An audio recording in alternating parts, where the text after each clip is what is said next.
আমাদের প্রতিনিধি সুদীপ দত্ত বিশিষ্ট আর্কিটেক্ট অধ্যাপক সন্তোষ ঘোষের কাছে কিছু প্রশ্ন রেখেছিলেন। তার উত্তর জানতে আমরা আপনাদের সুদীপের কাছে নিয়ে যাব। আমরা দেখলাম যে সিন্ধু সভ্যতায় একই দেওয়ালে কাঁচা এবং পোড়া ইট ব্যবহার করা হয়েছে। আপনার এই কারণটার পেছনে কি যুক্তি মনে হয়?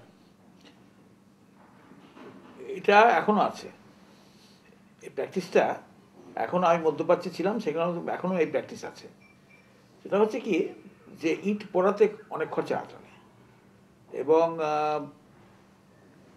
যে কারণে ইন্দাস ভ্যালি সিভিলাইজেশন, যেটা সিন্ধু সভ্যতা বললেন, নষ্ট হয়, সেটা একটা কারণ দেখানো হয় যে ওখানে ওই জঙ্গল টঙ্গল যেগুলো ছিল সমস্ত নষ্ট হয়ে যায় এই ইট পোড়াতে, এবং তারপর আস্তে আস্তে এটা নষ্ট হয়ে যায় সভ্যতা।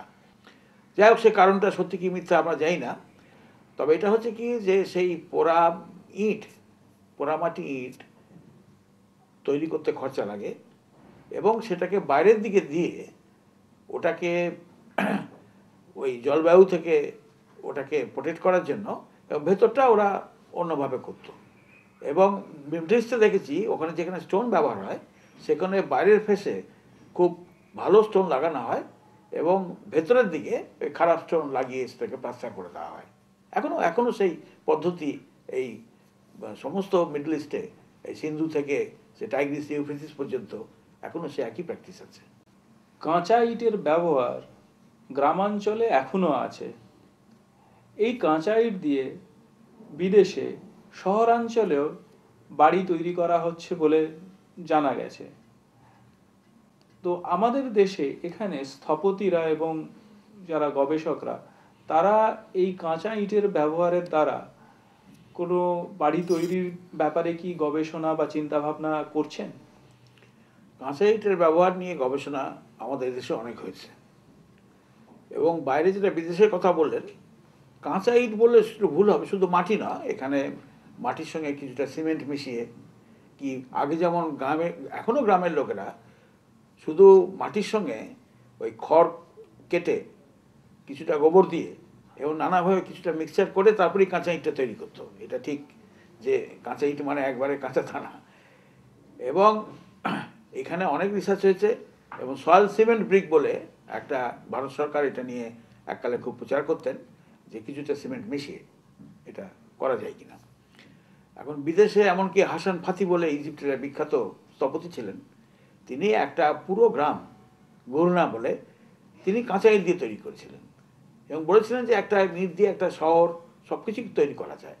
এবং এখনও মধ্যপ্রাচ্যের বহু শহর আছে যেটা শুধু কাঁচা ইটের।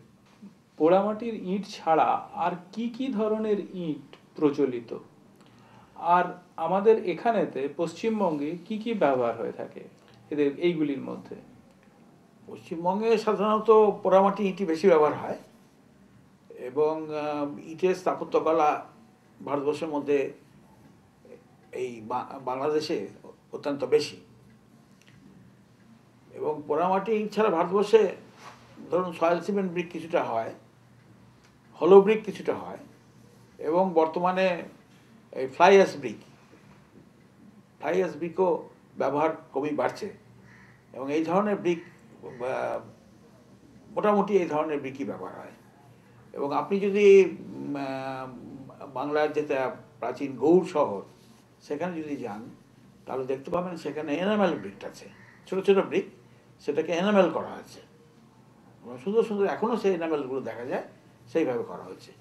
কিন্তু বেঙ্গলেও এমনকি কলকাতা শহরেই মানে আর্কিওলজিক্যাল সার্ভে যেটা বের করেছে 16 রকমের ব্রিক ছিল। এই পোড়ামাটির ব্রিকই, কোনোটা গোল ছিল, কোনোটা পাতলা ছিল, কোনোটা তিনকোনা ছিল, এবং এটাকে বাড়ি তৈরির বিভিন্ন ফর্মে সুবিধার জন্য তারা ব্যবহার করতেন।